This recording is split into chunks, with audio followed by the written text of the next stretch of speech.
இப்போ exercise 2.5ல 12th sum. The ratio of 6th and 8th term of on AP is 7:9.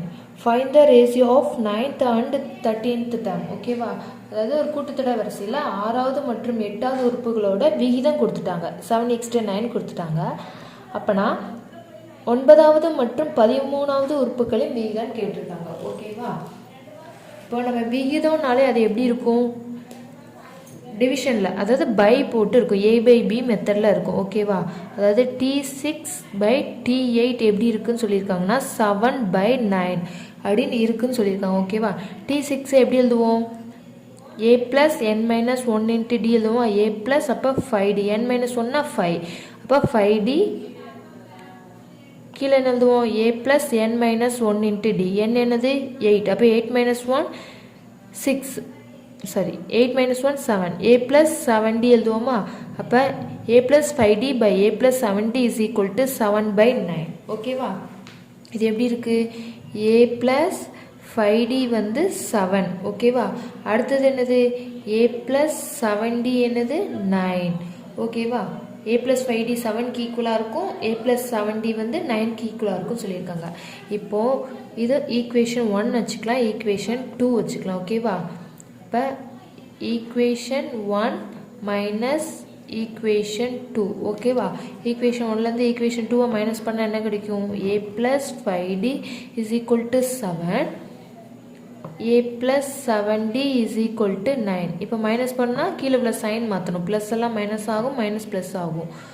மாற்றிட்டு A + A - A cancel ஆயிரும். இது ஒன்று ப்ளஸ்ஸாக இருக்குது, ஒன்று மைனஸாக இருக்குது. அப்போ பெரிய நம்பர்லேருந்து சின்ன நம்பரை மைனஸ் பண்ணி போட்டுடணும். 7ல் 5 போச்சுன்னா 2, அப்போ 2D. பெரிய நம்பரோட சைன் வந்து மைனஸ், ஸோ மைனஸ் போட்டுக்கலாம். இதுவும் 1 + 1 மைனஸ் இருக்குது, அப்போ பெருசுலேருந்து சிறுசு மைனஸ் பண்ணால் 2, பெரிய நம்பரோட சைன் வந்து மைனஸ். மைனஸும் மைனஸும் என்ன ஆயிரும்? கேன்சல் ஆயிரும். அப்போ நமக்கு என்ன கிடைக்கி? 2D. 2D = 2 அப்படின்னு கிடச்சிருக்கு. டியோட வேல்யூ என்னது? D = 1. ஓகேவா? இப்போது D = 1 கிடச்சிருக்கா? இதிலேருந்து நம்ம A வேல்யூ கண்டுபிடிச்சலாம். D 1ன்னு என்ன பண்ணலாம்? ஃபஸ்ட்டு ஈக்குவேஷனில் சப்ஸ்டியூட் பண்ணலாம். ஓகே, எப்படி எழுதிக்கலாம்? Put D = 1 in equation 1. ஓகேவா? தமிழில் D = 1 என்ன சமன்பாடு 1ல் பிரதியிடுக. ஈக்குவேஷன் 1 என்னது? A + 5D = 7 இல்லையா? Dக்கு பதில் என்ன பண்ணோம்? 1ன்னு சப்ஸ்டியூட் பண்ணோம். அப்புறம் 5 × 1 = 7. A = 7 - 5 = 2. A வேல்யூ என்ன கிடச்சிருச்சு? 2 கிடச்சிருச்சு. இப்போ நமக்கு என்ன கேட்டிருக்காங்க? ரேஷியோ எது? T9க்கும் T9 அண்ட் T13ஓட ரேஷியோ கேட்டிருக்காங்க இல்லையா? ஆமாம், T9 அண்ட் T13ஓட ரேஷியோ கேட்டிருக்காங்க. ஸோ அதை எப்படி எழுதலாம்? T9/T13 எழுதுவோமா? ரேஷியோனாலே பையில் தான் இருக்கும், A/B மெத்தடில் இருக்கணும். ஓகேவா?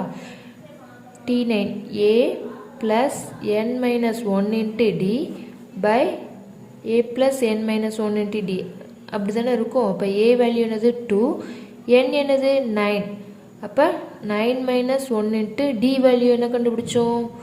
D 1. ஓகேவா? பை கீழே A என்னது?